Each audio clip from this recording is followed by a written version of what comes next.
দুর্দান্তভাবে টি-20 বিশ্বকাপ জয়লাভের পর ভারতীয় টিম জিম্বাবুয়ের বিপক্ষে 5 ম্যাচের টি-20 সিরিজ খেলছে।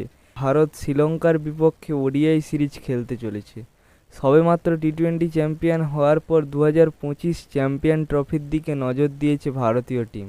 তাই শ্রীলঙ্কার বিপক্ষে এক নতুন স্কোয়াড ও নতুন ক্যাপ্টেন, নতুন কোচিং স্টাফ নিয়ে মাঠে নামতে চলেছে ভারত। এই ভিডিওতে দেখে নেব কখন, কোথায়, কোন চ্যানেলে লাইভ টেলিকাস্ট দেখতে পাবে এই ম্যাচগুলোর, ও ভারতীয় টিম ও নতুন ক্যাপ্টেন ঠিক কারা হতে চলেছে এই ভিডিওতে দেখে নেব। ভারতীয় টিম শ্রীলঙ্কার বিপক্ষে মাঠে নামছে 3 ম্যাচের টি-20 সিরিজ ও 3 ম্যাচের ওডিআই সিরিজের সাথে। ভারতীয় টিমের এই সফর শুরু হবে 27শে জুলাই থেকে 7ই আগস্ট পর্যন্ত। প্রথম ভারতীয় টিম গৌতম গম্ভীরের কোচিংয়ের সাথে টি-20 সিরিজ খেলবে এবং তারপর ওডিআই ম্যাচ খেলে সিরিজ শেষ করবে।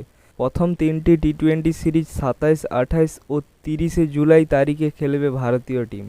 প্রথম ওডিআই ম্যাচ 2ই আগস্ট, দ্বিতীয় 4ই আগস্ট ও তৃতীয় ওডিআই 7ই আগস্ট খেলবে ভারতীয় দল। প্রত্যেকটা টি-20 ম্যাচ সময় সন্ধ্যা 7টা থেকে দেখতে পাওয়া যাবে এবং ওডিআই ম্যাচের কথা বললে দুপুর 2:30টা থেকে দেখতে পাওয়া যাবে।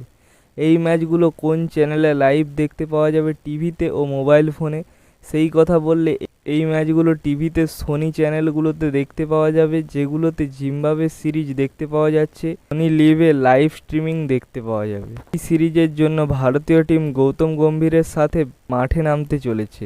এই ছিল শ্রীলঙ্কার বিপক্ষে শুরু হয়ে যাওয়া সিরিজের সমস্ত আপডেট।